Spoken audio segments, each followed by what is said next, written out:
Tony? Oh,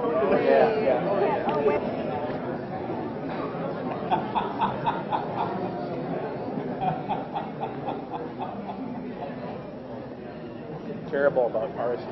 So only. Good evening. Welcome to Technori Dubuque. Thank you. I'm Emily Goodman. And I'm Erin Dragato. And we are co-producers of this exciting event.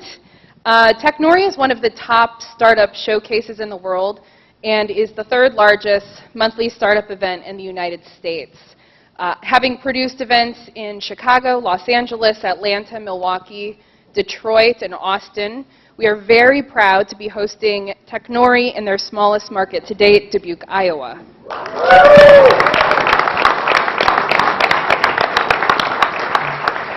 Thank you. Technori empowers and connects entrepreneurs by allowing juried startups to present on our stage 0 to 24 months post-business launch. For some, we sit right at the moment between launch and market traction. For others, we come at the moment between launch and raising funds. Technori events help startups secure their first employers or major partners, many of whom are in this audience, we hope. Technori, we feel that this is our way of making the entrepreneurial journey a little smoother and increasing their chances of success. As of tonight, 270 companies have performed on Technori's stage in 5 cities, and over 55 events have taken place. Companies on this stage have raised just over $236 million and employ over 1,000 people.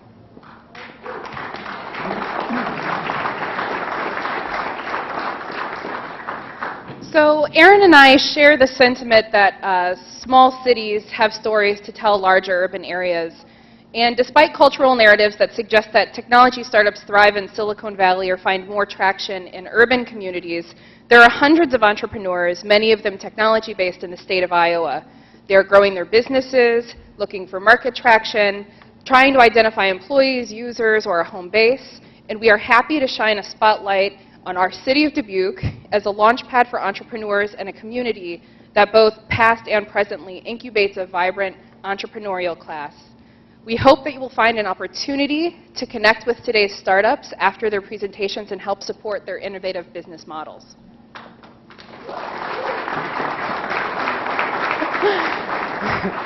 The format's pretty simple. It's 5 startups get 5 minutes to give their talk, and with a 3-minute Q&A. If you have a question, there will be roving mics, so please raise your hand, but we will limit it to about 3 minutes. We want to keep it moving, so if your question's not answered at the end, we will have an after event at the Riverboat Lounge where you can commingle with the startups and ourselves.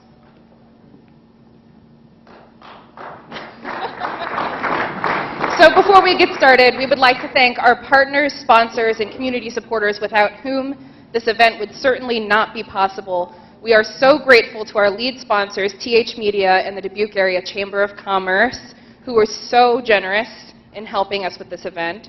We are also grateful to Startup Dubuque, Goodman Insurance, and the John Papa John Iowa Entrepreneurial Venture Competition. We'd also like to thank our partners and community supporters, Cartograph, Hotel Julian, Tri-States Night Out, Rondinelli Music and Audio, and Frame Shop Media. Thank you.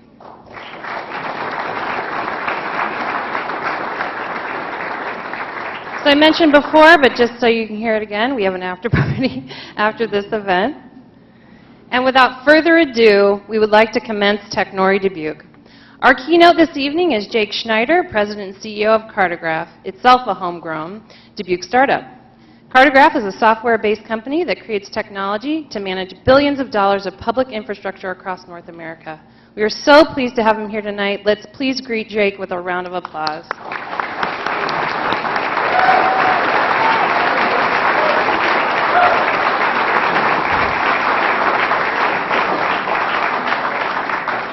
Thank you, and good evening. Would you hire a civil engineer? Luckily for me, the answer to that question was yes. And it was what kick-started my career in technology. And it also kicked off our participation in a $3.6 trillion problem that public infrastructure faces. At the same time, it's also launching us to be part of the creation of an entirely new kind of city. It was the summer of 1997. It was the summer also before I was going to graduate from college. And I was, like every good civil engineer, I had gone to find a summer job or an internship that was going to allow me to get a taste for what life would be like outside of the academic world. And so for me, I found myself in northern Wisconsin on a highway project. And on that highway project, my responsibility was to bake dirt and rocks. So think home ec in high school, because you still can't eat it. And part of what I discovered there was the realization that I really didn't want to and couldn't be a practicing civil engineer. I had followed the recipes, as I called them, and instruction manuals that were provided to me, and I realized I wanted to either be the recipe designer or the instruction manual maker. So that epiphany, and after some pleading from my family to please finish college, led me to explore some courses in my last semester at UW-Platteville. And what was interesting is I came upon a course in GIS, or Geographic Information Systems, intelligent mapping, if you will.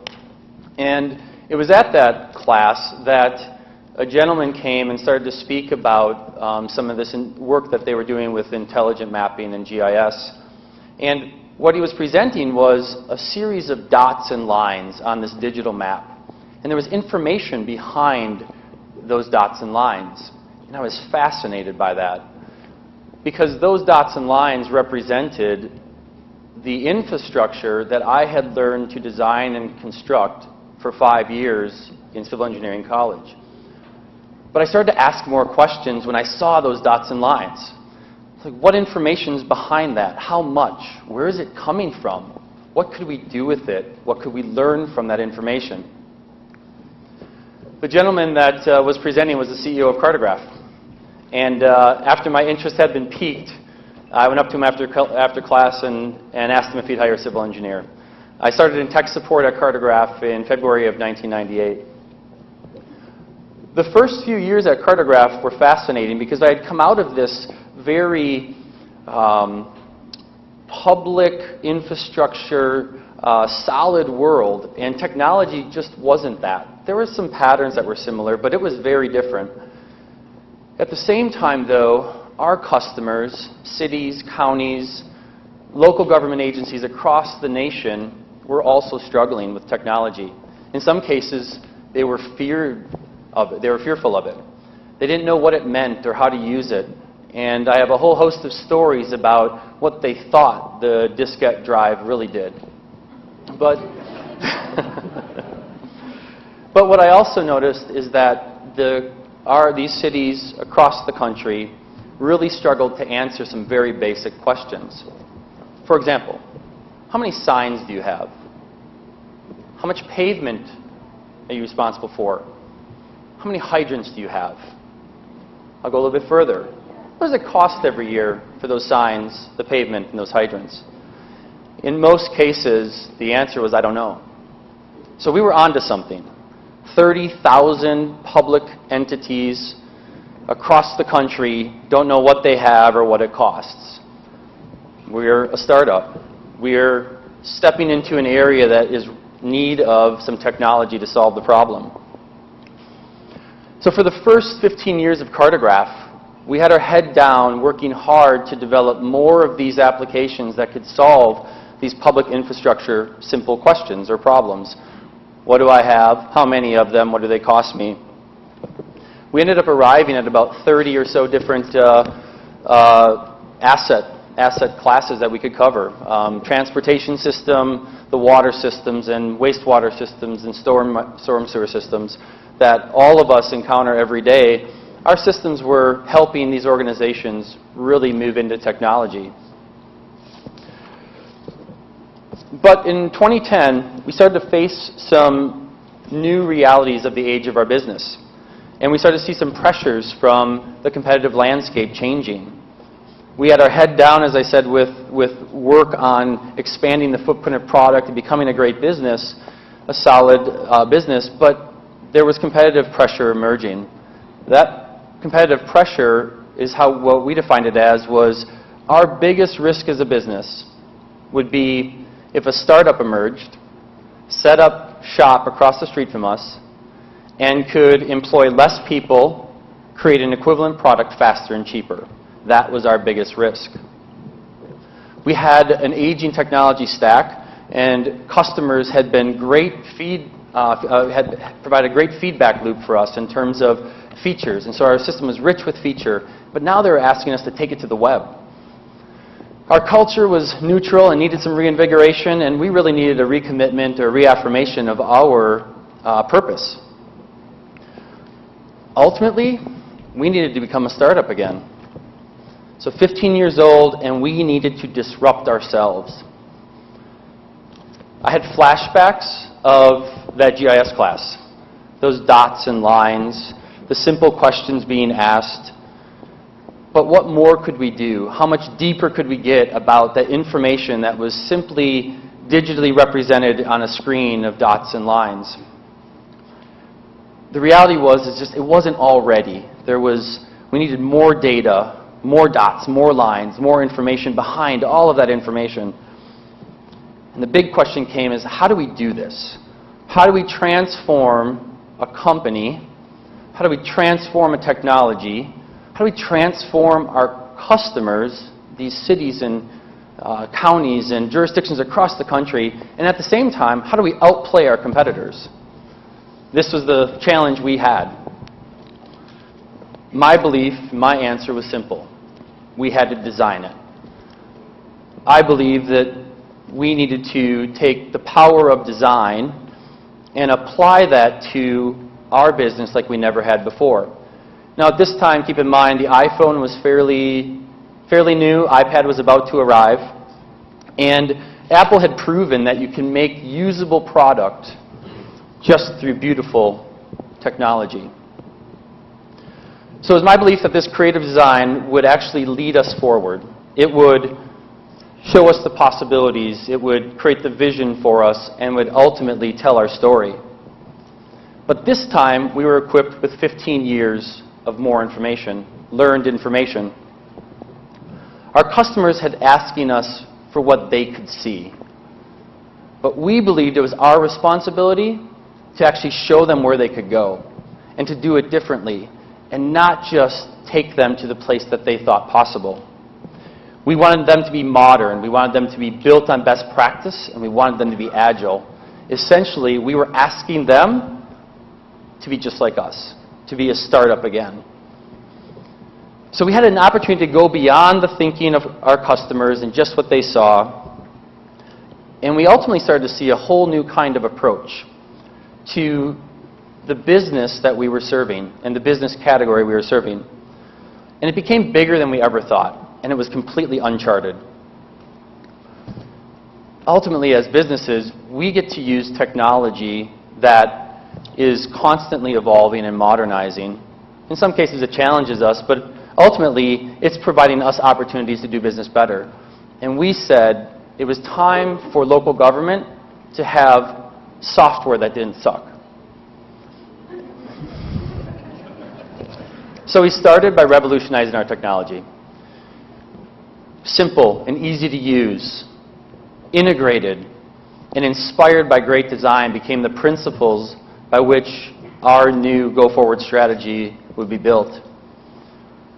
We found our purpose on the way to understand and simplify how every city runs. And in the meantime, we started to transform our culture. Today, our system manages millions and millions of assets across North America. Those 30 applications that we had for infrastructure years ago, the report pulled yesterday is that our customers are using our technology for 1,293 different kinds of assets. Nearly 1,300 ways that they are managing what they have and identifying what it costs. But something bigger is happening. This idea of going beyond knowing what you have and what it costs is becoming a pattern. It's becoming an operations pattern. It's the pattern by which local government does business. And that pattern is beyond, again, the simple what you have and how much it costs. It's what condition is it in, and how much do I need in terms of money and time in the future. So it's becoming very predictive. What's interesting about this pattern or this system is that it's sitting at the table of enterprise business with all the other major systems that drive our cities every day. Finance systems, ERP systems, civic engagement systems or citizen engagement systems, and GIS systems. Information constantly being shared and traded back and forth to manage and operate how our cities run every single day. It's interconnected, it's integrated, and it's producing vast amounts of data. It is uniquely different, but very, very specific. Ultimately, what we are part of is the emergence of what I call the new city. Thousands are already doing it. This new city operates in very modern ways. It's agile and it's extremely efficient. It's being driven by a massive amount of data. Every day you are producing data. Your teams, your companies, you're producing data every day and you're sharing it. Well, local government has the opportunity to do the same exact thing. And what happens when we connect all of that information? Well, we'll be able to use that information to identify new patterns of how these cities operate and run, to create more efficient resources and way better decisions. I believe that this new city is going to contribute its operational data at the local, regional, and national levels. It means that a new city will be able to identify patterns of shared data across the nation and now be able to predict time, cost, and outcome. This new city, I believe, has the opportunity to modernize private business operations. For all of us, it can be a pretty simple question that leads us to a new idea, a new thought, or a new opportunity. I invite you to be part of this new city. If you're a student, don't be afraid to ask big questions. If you're a startup or an entrepreneur, you've probably already asked them. It's time to own it and make it happen. If you're an existing business and this is part of your domain, it's go time. You have the enterprise and the resources and the expertise that others do not. I look forward to seeing you engage with the new city. Thank you.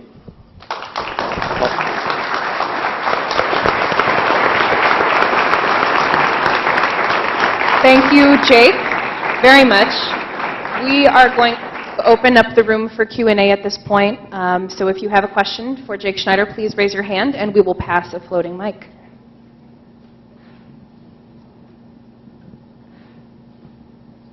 Hi, Jake. Just a quick question. You talked about predictive pieces within your system. Can you get the predictive part of your software down to the individual hydrant or whatever, so that cities can predictively plan their maintenance? Exactly. Yes, you can narrow down to specific asset types or network types as well. Yes.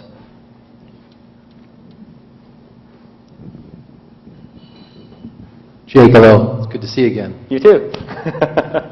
If you could, what's the next big thing? The next big thing. I think the next big thing is 30,000 cities doing it. It's about volume. It's about thousands and thousands of cities actively in real time sharing data and information for better outcome and better decisioning, and providing looks at information that have never been possible before. Outside of municipalities, do you know if are you guys working with any universities, college campuses, things like that, business campuses? It's a great question. The operations pattern that I described, we absolutely see working in other industries and actually applying itself to other industries. Our focus at this point has been on local government specifically, given the vast amount of attention it needs, but it absolutely could be applied to universities and telecom and a whole host of other industries. Jake, what are some unlikely patterns that you've seen arise among assets that you did not think had a relationship to something in the municipal government system or within civic engagement that your system might illustrate as surprising? So unlikely patterns? Good question. I don't know if I have a great example off the top of my head, but I think what is interesting and what we'll learn more of, because again these patterns are starting to emerge, but if I look at the operational pattern, what we looked at 5-6 years ago is that cities had been operating in very siloed ways, and some of that still exists today for certain reasons, this or that, but what was happening is that they were also approaching the work they were doing in a siloed way. And so the pattern that for us that we changed is that we defined a workflow. We said we don't want to have these individual silos of things done. We wanted to interconnect them. And so an example here is there should be seamlessness between a citizen requesting or identifying an issue in the city into the system that actually directs a field worker to go do some work, and it actually connects to the management of all the costs and resources of doing it, and it also is applying that information to the asset that they're working on. Instead of those being 4 separate areas, we wanted to knit that together into a clear operational workflow. Jake, you made the decision to disrupt your business yourself rather than let someone else do it. Talk a little bit about how that decision came about. What was that conversation like? It was tough. I mean, there were, like I said, there were 4 different real aspects that we were seeing that were challenging us: aging technology, competitive landscape, culture, purpose. All of those things over the years had become, and not intentionally that way, but it just sort of arrived that way. The conversation really came down to, what are we going to do? Do we want to define ourselves as a change agent?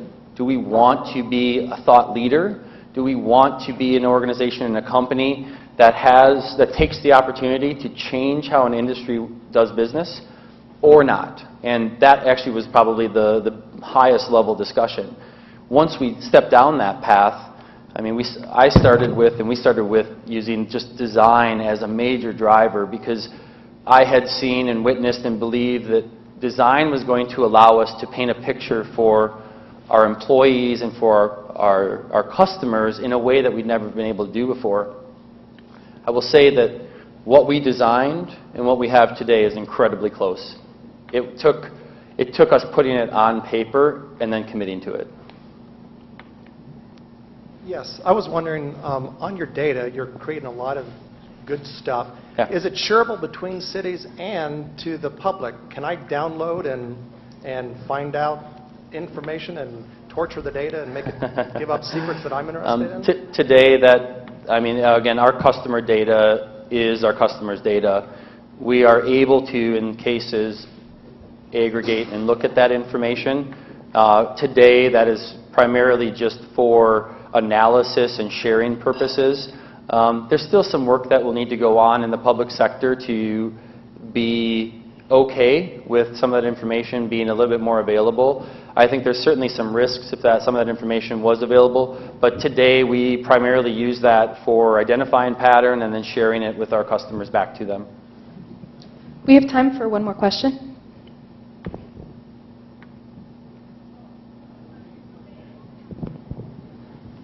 No one from Cartograph has a question? Thanks, Emily. So we have a few younger people here in the crowd who are in school, maybe junior high, high school.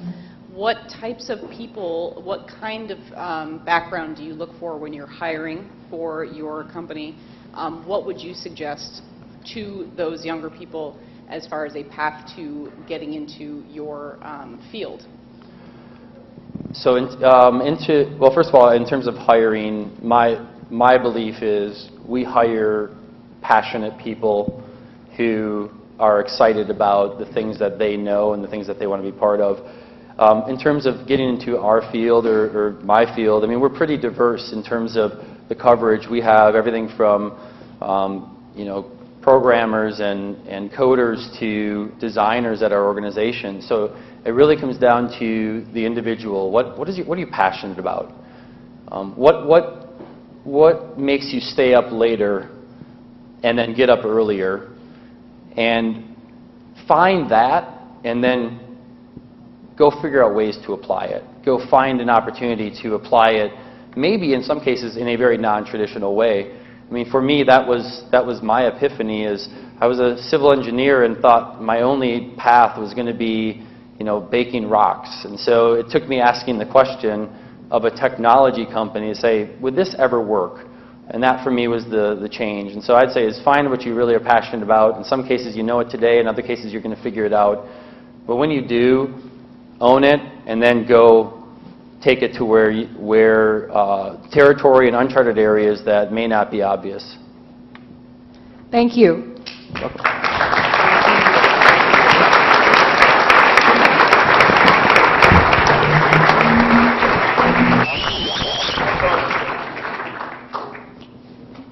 Sleep at the switch. Up next, we have How Factory.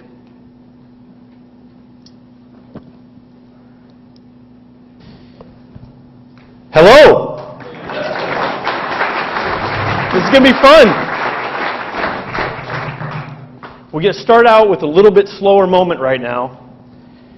When the tornado hit, Laura Diaz and her infant son, they took cover in a bathtub. Now, their home survived, but it took damage. And as she was making repairs and arrangements for those repairs, you can imagine how lucky she felt. But then she got a call on March 22nd that her home had been mistakenly demolished. How does that even happen? Well, the contractor blamed Google Maps because it turns out that that pin right there should have been over there about a block away. But because the foreman on the job didn't have a process or a procedure to follow, he just looked it up on his smartphone, took the address, and then that's where they went. And of course, now they're blaming Google Maps, and then Google's saying, well, you have to verify the address. And of course, Bill, the lawyers get called, and then everyone kind of starts to pile on at that point. Well, the truth of it is I know who's responsible. And it's me. I'm Trace, and I'm the co-founder at How Factory. And it's my job to make sure that everyone has the right processes to follow to make sure they do their job correctly. And for most workers, a binder full of operating procedures, work instructions, training, well, this is their Bible. This is where they go for that critical information to make sure they do their jobs correctly. But does this look like to you the best place for us to keep critical knowledge hidden away? When workers don't have the information that they need, mistakes get made. And binders are a terrible way to train. They're a terrible way to communicate. They're an awful mechanism for making sure that we have access to that critical knowledge. And when we make the mistake of relying on things like this, we get rework, we get injuries, and we get some really bad ideas that take place on the work floor. I love the HR person over here looking on and watching that happen. I'm pretty sure that's actually real. My co-founder, Kenny Stevenson, and I, we're armed with decades of experience where we've seen this stuff happen. And the one thing that we know is that if you can't communicate knowledge, it doesn't exist. So what we're doing and what we've done is we are changing, our software's changing the way that companies create, the way they use, and then the way that they share knowledge. We're making it simple. We're going to tell you a little bit about Nick. So Nick, when he needs to pull up information inside of his company, he can easily find that information with just a few swipes. He can sort through hundreds of little pieces of documents until he finds the perfect one, and he has that right at his fingertips. To be able to create, or to be able to use that, we can use HowFactory to give access to images, videos, annotated images, supporting documents, all right at Nick's fingertips, so that he can do the job that he needs to do. In fact, he can even take a quiz when he's done with following the process so that he can share that know-how and prove that he has it. And that's really important because we have a customer that has 230 engineers at the Iowa Interstate Railroad, and they need to make sure that they have a legal requirement to show that those people know their business. And using HowFactory, they can do that easily. And then creating that information, which is the hardest part, is so easy to do inside of HowFactory. You can, of course, add all that multimedia, but you can also include things like logic, where you say, if this condition exists, then that. We can put acknowledgments in there so we can say, yes, we actually performed that task. All of that stuff can be done inside of HowFactory to make it incredibly easy, not only to share, but to create all of that important information. At HowFactory, we understand that the management tools need to be very powerful, and that's what we've delivered to our customers. And we've done that by making it really specific to what their needs are. HowFactory has modules that are targeted for mobile field technicians to make sure that you're out in the field and you need to perform knowledge, you need to capture it, we have that. If you're on the front lines, we have that. But also, if you need to make sure that you're delivering world-class knowledge documents to your customers or to your team, HowFactory can deliver those processes as well. And we make it incredibly easy to get started for those organizations. We have just $300 per module per month, monthly subscription pricing, and then it starts as low as just $6 per user per month for that monthly subscription. And we have pricing tiers and even concurrent licensing options for companies that are operating at a large enterprise level. And we focus in on industrial companies, but we know that our market is actually really large because $4 billion a year are spent at the 150,000 industrial organizations throughout the United States, but so much more money is spent every single year trying to figure out how to handle rework, how to handle training, and how to handle all of those knowledge documents within their organizations. And that's the problem that HowFactory really solves and does a great job. And we're incredibly excited tonight to announce for the first time that working with a reference customer, a $250,000 reference customer, we are going native with our iOS and our Android applications this summer, and we're incredibly excited to announce that deal tonight. Thank you. We've been working really hard on that one. And for the first time since just after we left the Iowa Startup Accelerator, we're actually going to raise some capital. So Eric Engelman and the Iowa Startup Accelerator know us better than anyone else, so they're leading a syndicate raise round where if you want to get involved with HowFactory and see what we're doing, we can get you directly in contact with Eric Engelman or just go straight to him. But we're incredibly excited that Eric is in the Iowa Startup Accelerator is taking a big bet on us as HowFactory, so we're proud of that. And the reason for that is because they know that we have a team that delivers. We do what we say that we're going to do, and we do it with passion, and we do it with enthusiasm, and we're solving a real problem. So together with that amazing team, we've been creating solutions for companies for the last year. We're incredibly excited to tell you about it tonight. And if your company, or if you're an investor, and you want to reach out to us because you're struggling with how you're going to manage those knowledge documents, maybe your information at your company that you run on is too scattered, well, get a hold of us. HowFactory.com/hello, and we want to help you. We want to communicate with you. Thank you very much, and we're excited to tell you about this thing.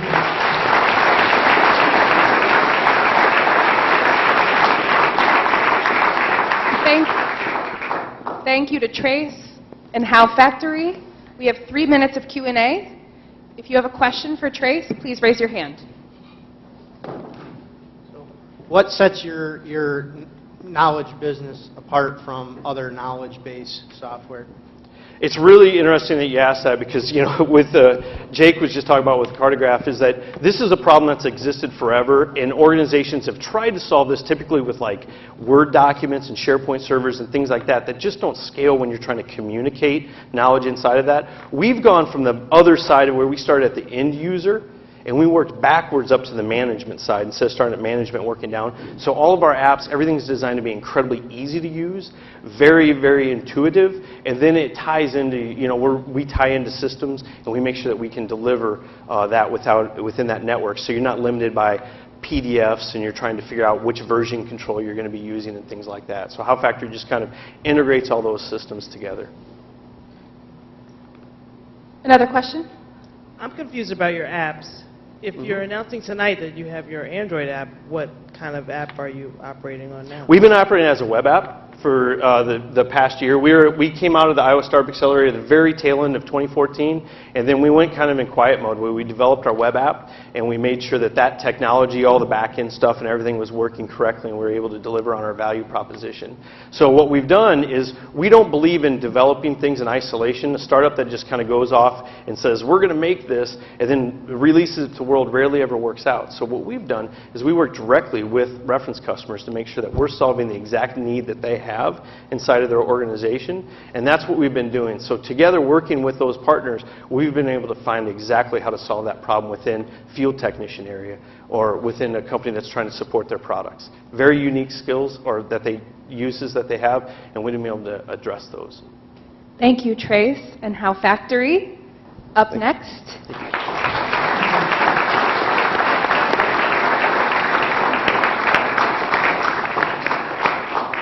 Up next, we have Microgrow Organics, Laura Clivet.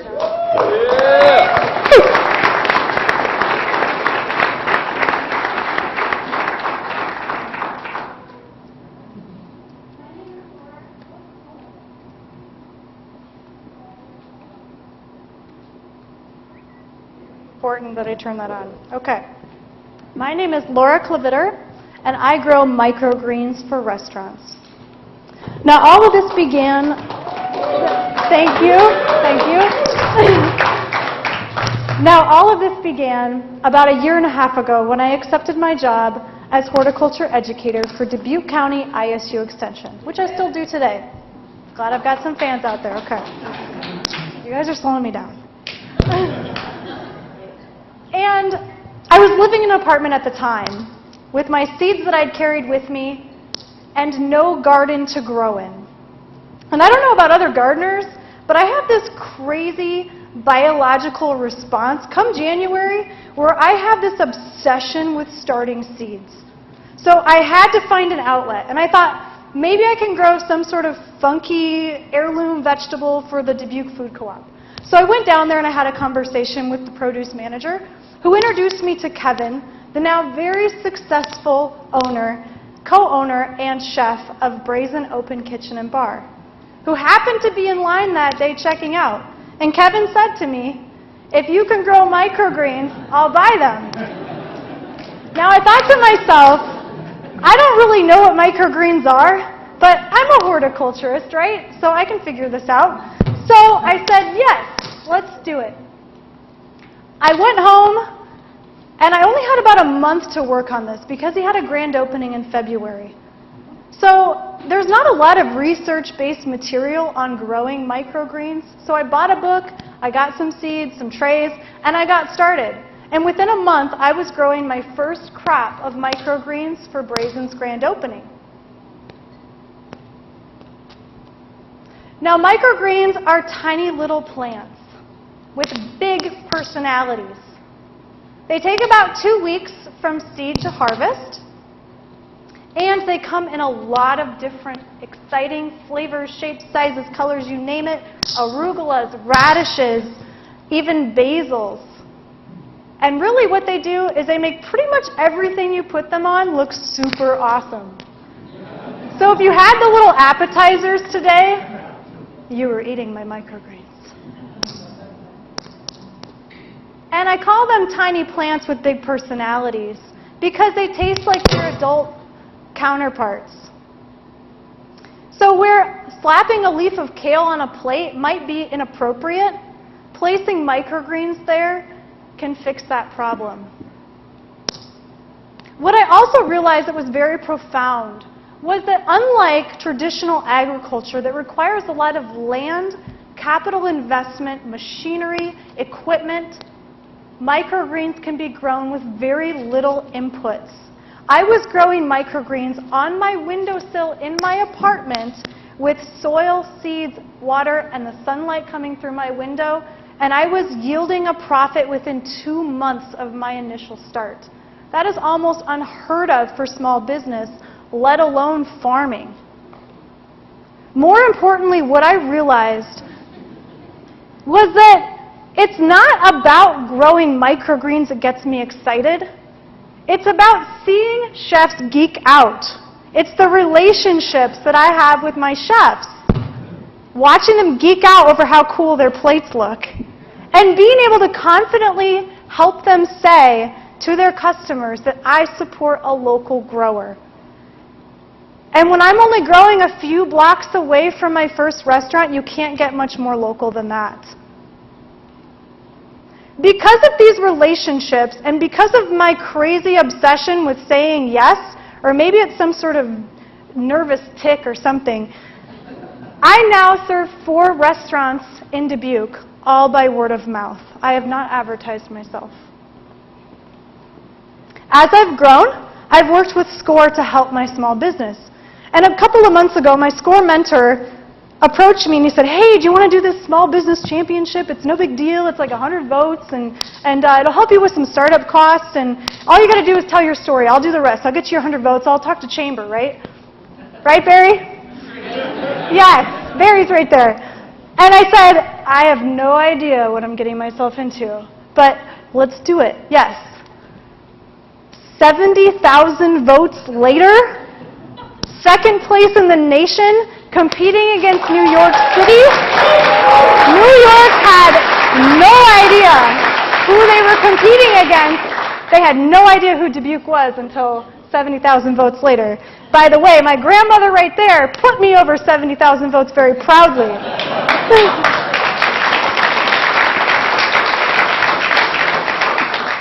And I realized something. I realized I was making a huge impact around the world. I had messages and support pouring in from around the globe telling me that because of my campaign, they were considering dreams that they had had for themselves. Paula lives in Brazil.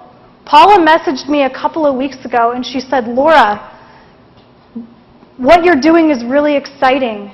I've been dreaming of growing food in Brazil, and because of what you're doing, I now have the motivation and the encouragement to try the same thing where I live.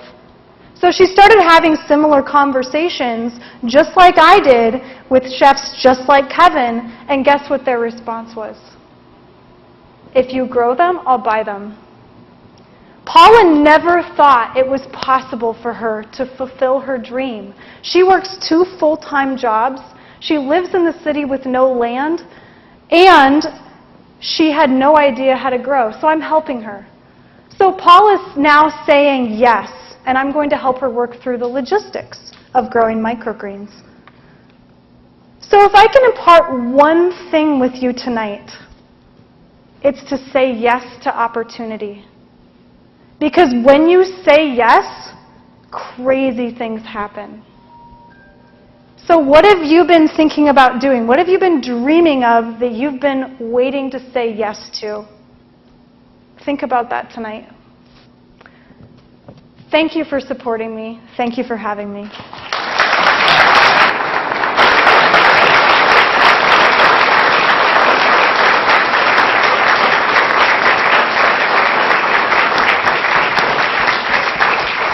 Thank you to Laura. We're going to open it up for 3 minutes of Q&A. So when you talk about organics, generally you have to go through the USDA and all those things. How do you get around all that?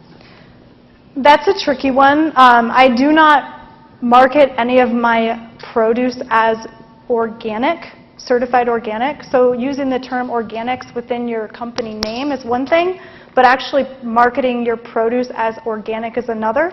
So I do grow organically, but organics is kind of a very, it's almost like the all-natural word. Yeah. If you're going to grow your business, how are you going to expand distribution? Expand distribution. Get bigger wheels. I don't know, get more people. I don't know, get minions to deliver my greens. I'd hate to quit my job. I love my job, but, you know, I always say yes, so we'll see what happens. We have time for one more. With the engagement happening around the world, do you see your business model changing at all here in the near future, or just growing what you're doing, producing for yourself in this community? Yes. I don't know. Sure.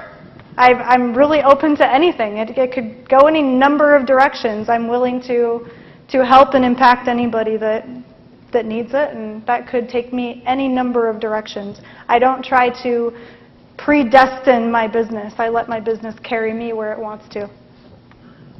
Thank you, Laura. Thank you.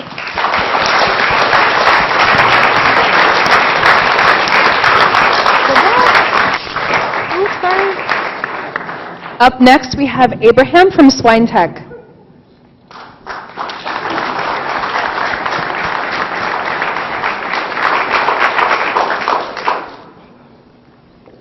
Last year, over 80 million piglets died because they were laid on and crushed by their moms. This accounts for 22.4 billion pounds of pork. And this growing problem is costing the average corporate hog farm around $745,000. And it's costing the entire pork industry $6.9 billion every year.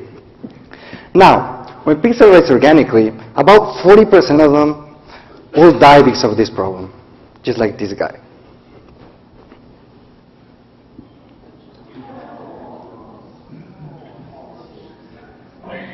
Except this little guy was lucky. Farmers and veterinarians knew they had to be a better way. So they invented the farrowing crate. It worked great. They were able to cut lions in half. However, advances in genetics had caused this problem to resurface. Back in the 60s, a farmer would be happy with having 7 piglets a litter. But now, on average, they can have up to 14 piglets a litter. This means less room, more piglets, a higher risk of them getting laid on. This only means one thing. There's a need for another solution. There's a need for Swine Tech. I'm Abraham Espinosa, CEO of Swine Tech. And along with an amazing team, we can get the job done. We're experienced in swine management, computer programming, engineering design, international manufacturing, ag sales, and marketing. And our CTO was a data forensics consultant for the Pentagon, the Royal Air Force, and NASA. We are also advised by CEOs, CFOs, award-winning engineers, angel investors, and we are advised by a great organization, which is the John Papa John Entrepreneurial Center at the University of Iowa. So we took their advice, and we went to the World Pork Expo to validate our product market fit. Here we asked farmers, are you having this problem? And 92% of them said they were facing the exact same problem. Their piglets were getting laid on.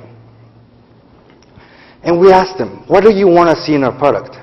And after many, many iterations, we deliver exactly what they're looking for. Our product, Echo, which with our patent-pending technology, it can analyze the wavelengths and frequencies of each and every squeal. How can we do that? Let's take a look at this graph. This graph represents that of a piglet squealing, just annoyed, fighting for food, whereas this graph represents that of a lion. We can tell this by the pattern of breath, squeal, that is going on as the piglet's getting crushed. When this lion event is detected, Echo is going to communicate to a bell-like device around the mom's hips, which is going to deliver a gentle impulse, alerting her to stand up and allowing that piglet to run free. Farmers asked, is there any way you can tell us if there's something abnormal happening within the pen? We said, yeah. There's an app for that. Essentially, the Fitbit for pigs. We can tell the farmer cell's temperature, if she's about to farrow, is she milking properly, or she's laying in her piglets too often. Now, one unit is priced at $1,000, and it's going to save 61 piglets. This is going to give a return of investment of $3,050 to that farmer per unit. And since an average purchase amount is about 35 units, this will add up to a little bit over $100,000 for that farmer each year. Right now, we're in the field trial stage and currently working with Iowa and North Carolina, the U.S.'s leading pork producers. We are targeting 14% of this market in the next 5 years, which will mean we will generate around $56 million in revenue for SwineTech. Now, I have a request for the audience. If you know a farmer that can benefit from this amazing technology, we ask you to send them our way. Join us in changing the way we look at farming forever. We are SwineTech, and we are the next best thing in the pork industry. Thank you.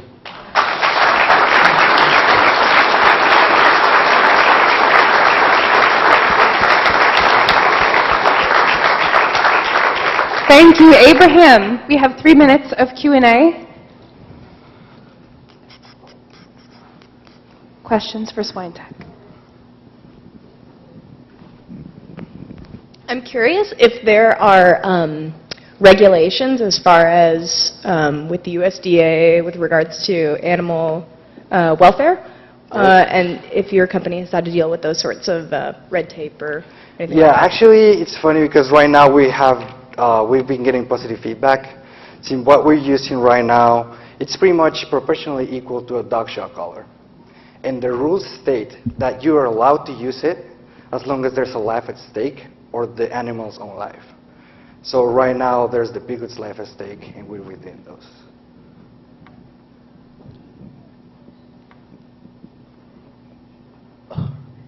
Is there naturally perhaps a reason why some of the piglets get crushed? Like, what if a mother has too many piglets? Is there any math on keeping the natural process? I don't know if I should ask that, but yeah, I don't know. I don't know. No. I don't know about. We have time for one more question.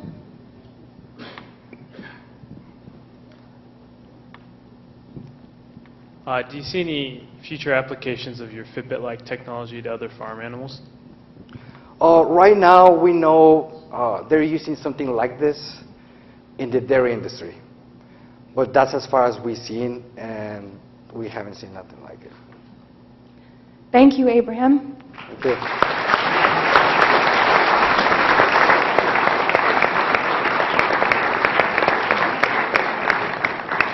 Up next, we have Jeremy from Madfish.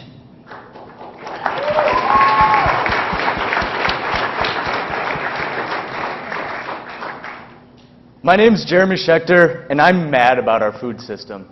In the last 70 years, we've fished out 90% of the large predatory fish in our oceans. We can't turn on the news without seeing another produce safety recall, and hundreds of thousands of people are getting sick every year from produce contamination. The food that does make it to our shelves is doused in chemicals and has likely been transported over 100,000 miles. But you know what? People are starting to fight back against this. We're seeing the rise of things like urban farms, farmers markets, and community gardens. And that's because people want more transparency in their food, and they want to know where it comes from. But to produce your own food, you need a lot of stuff. You need great soil, you need a lot of water, and you need a lot of space. Well, we're Madfish Farms. We grow food without soil and with minimal water in systems that you can use literally anywhere. We're using hydroponics and aquaponics. Now, hydroponics is actually growing plants right in water and supplying the nutrients directly to the roots. And then we actually take it one step further. In aquaponics, we're raising fish and using the waste from our fish as fertilizer for our plants. This way, we're producing both fish and vegetables in really an ecosystem-based growing method. So we're able to produce fresh, sustainably raised fish right here in the Midwest, as well as fresh vegetables year-round. So our technology that we use has the potential to really change the food systems of the entire world. And our vision is really to empower anybody who has a desire to start up his or her own growing operation by providing them with everything that they need to be successful. We're in the business of producing producers. However, it takes a lot to run a hydroponics or aquaponics business, and we've been teaching hydroponics and aquaponics for years. We bring people in every other month from around the country, and we teach them how to grow hydroponically and aquaponically. We teach them everything from horticulture to water chemistry to fish husbandry. But what we're seeing time and time again is that our customers, they leave our classrooms with a really firm grasp on growing. However, they still are struggling with the marketing and the sales and really the business sides of their business. And it's one thing to be able to produce a product, but in order to run a successful business, you really have to be able to make a profit off of it. So we started Madfish Farms in order to really find those real-world experiences and insights to share with our customers so that we can get really more of the business aspect of controlled environment agriculture. Now, we started in January, and since we've started, we've seen tremendous success. Our customers love the consistency and the quality that we can offer in our products, and of course, they love getting fresh vegetables in the middle of January. Now, we're marketing really to restaurants and retail food outlets in Dubuque, and we're hoping to double our accounts in the next couple of months. We're using a really cost-effective and straightforward marketing technique that would be really just what a producer would use in the real world. We're trying to mimic that. And then after we've run Madfish Farms for a few years, we'll be able to share the data that we gather to our customers and then be able to coach them in things like business planning and sales and marketing in order for them to be as successful as possible. Now, we want you to help us change our food industry. If you've been interested in growing, don't be scared. Come out and see how you can get more involved in this industry. We've got a great and knowledgeable team who would be more than happy to help you get growing. If you're in the food industry, support us by buying our produce and showcasing it in your restaurant. Lastly, we want you to come out and see us. We love giving tours of our facility and really showing people how they too can gain control over their food. It's time for a change. It's time that you got mad about your food. Thank you.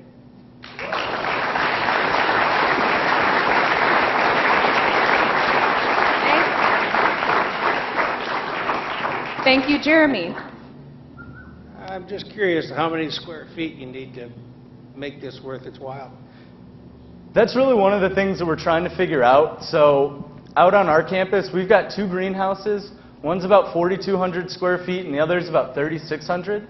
So we can really produce a lot of food in that area. I mean, these systems are per square foot, are the most efficient way to produce food, period, especially when we take advantage of vertical growing.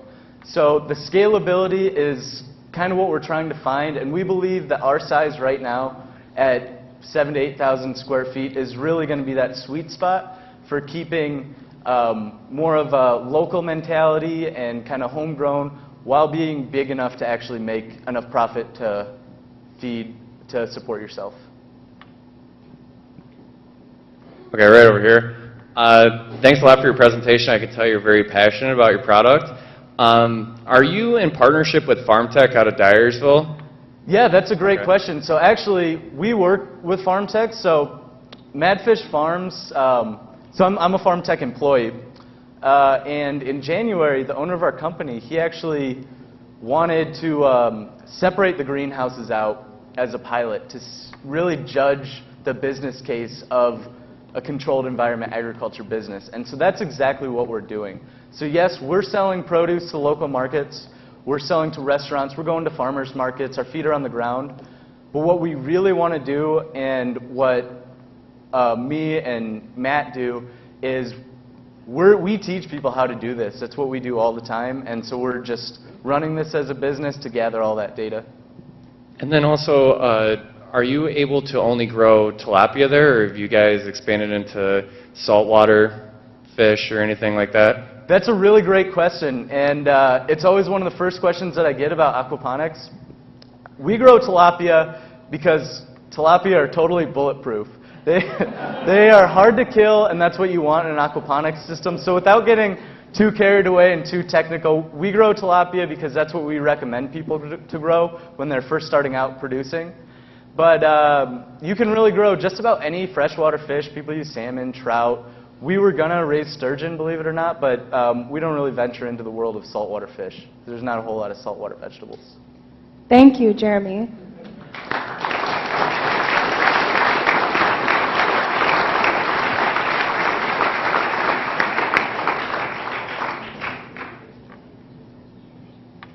Last but not least, we have Sam and Gabe from Atmo.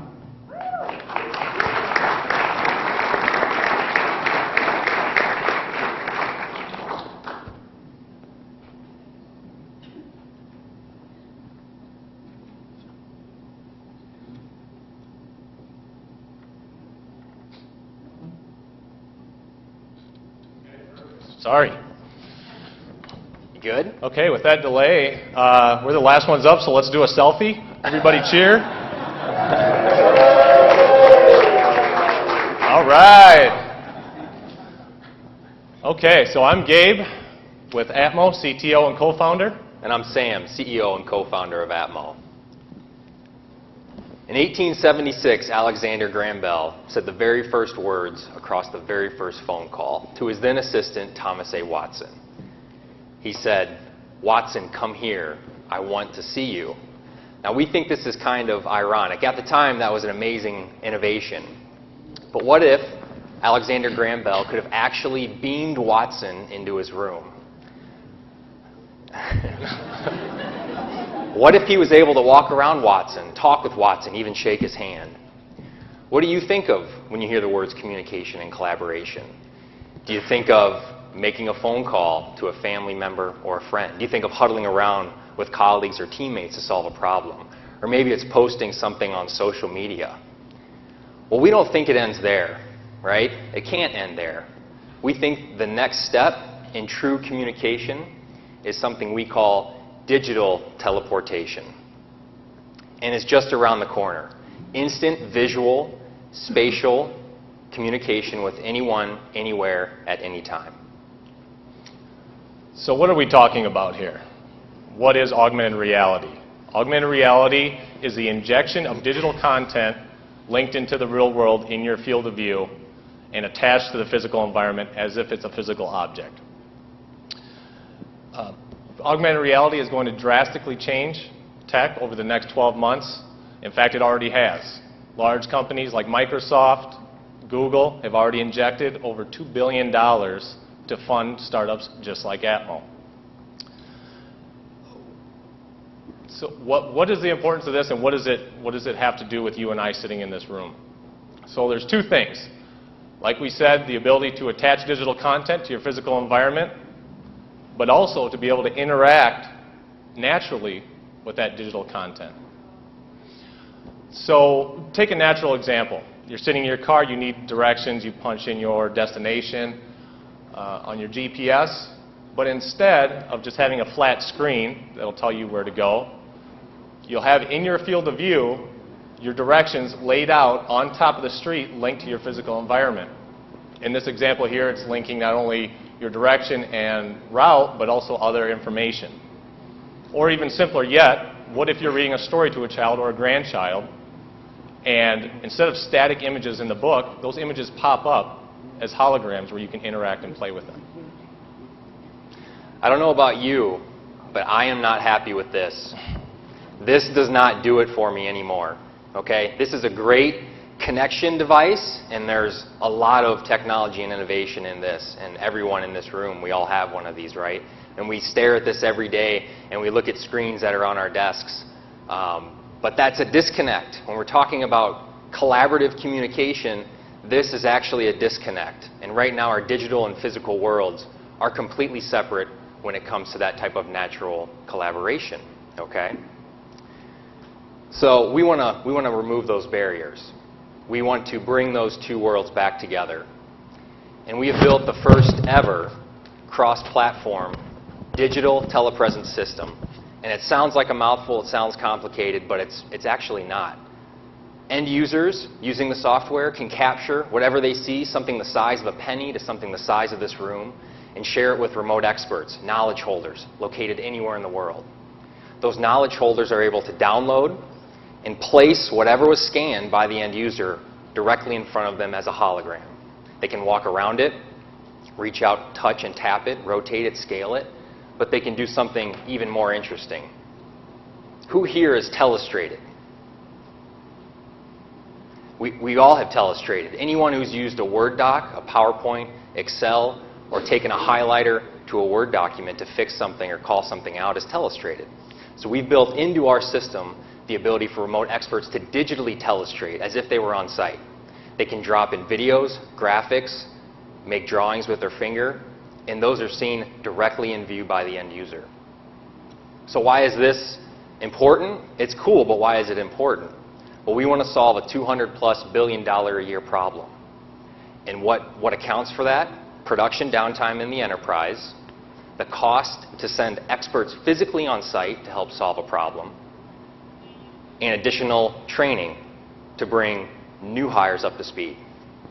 When in use, this technology is shown to do some amazing things, but from an ROI perspective, it is proven to increase accuracy, efficiency, and comprehension by 90, 30, and 70%.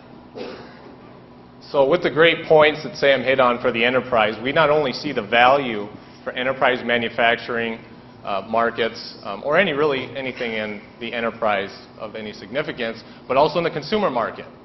So over the next 6 months, Atmo is going to be building out our platform to work on wearables like these ODG R6 smart glasses, in addition to the HoloLens glasses pictured here. Now you may look at this and say, well, this isn't practical. I would never wear these glasses. I would never wear these around the office or shop or while I'm working on machinery. But this is just a step in the hardware evolution. Imagine in the near future where you just wear contact lenses and have the same field of view provided by these. Fully tetherless, fully automated. So we're at this crazy time in our human evolution as well as in the evolution of technology. And it's like the Wild West, like pre-Wild West, pre-Gold Rush, right? These worlds are about to come back together in a truly unique way. We believe that with Atmo's platform, people can coexist and co-collaborate like never seen before. And if we look back on how we started the presentation, and if we think about what Alexander Graham Bell invented so long ago, we think that hopefully we're carrying that vision a little bit further. And we want to blaze the trail, in fact. And our goal is to make the digital handshake a reality. So thank you for your time, and we open the floor to questions.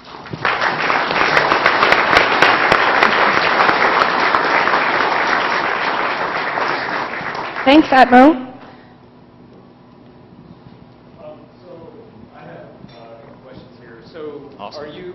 Are you providing hardware that is working in this augmented reality platform, or because there's Microsoft HoloLens, which is not yet to market, and then there's also this other company that's been very secretive about what they're doing, Magic Leap. Mm-hmm. I'm sure if you're in this, you've heard of it. Yep.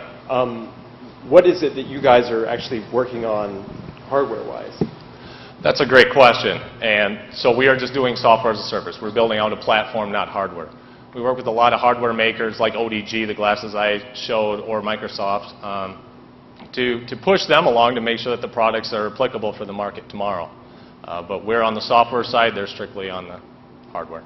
Okay, so do you have hardware in hand that allows you to use the technology that you're developing to test in real world? We do. So we're pre-beta. We've got 2 beta sites as of last week, which is exciting. We want to work through and make corrections and updates and really figure out if we've nailed those use cases correctly, and then launch a larger beta. Very cool. Thank you. Yeah.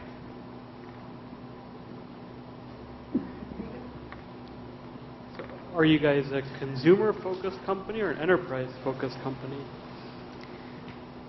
So the growth in this technology over the next 5 years, it's like a $1.5 billion market as of today, is going to increase rapidly. So augmented reality, just AR, is set to increase to a $130 billion market in 5 years. And that's all in the enterprise. VR is picking up another 20 billion of that.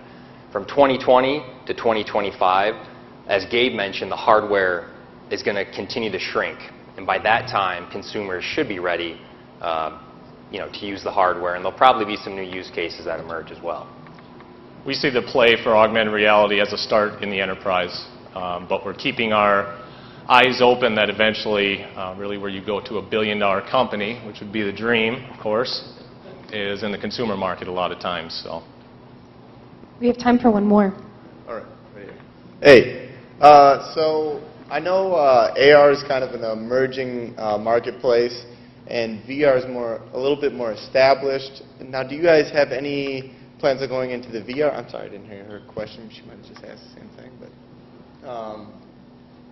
so as virtual reality, something that would be completely in the digital. So are you guys working at anything like that, or is it just 100% AR? Most of the focus is AR right now, but you bring up a valid point. I mean, VR is getting all the play and the headlines right now. The beauty in our software, though, is that it's completely cross-platform, right? So if you have a common web browser, a PC, a Mac, any mobile device as a remote expert, you can pipe in and do what we're talking about. On top of that, to your point, you could actually, so let's say Gabe, he's encountered a problem, and he's used our software to scan and recreate the hologram. I could actually throw on a VR device and fully immerse myself in his environment and try and help him out. It just depends on the use case, I think. But specifically to answer your question, we're completely focused on AR right now. And again, where you hear the buzz is VR is emerging in the consumer market. So that's why you hear a lot about that right now. Yeah. So. Thank you.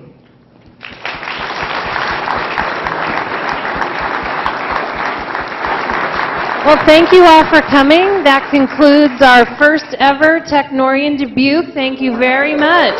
Yeah. Please join us down in the Riverboat Lounge and enjoy some elixirs, and we will talk to you there.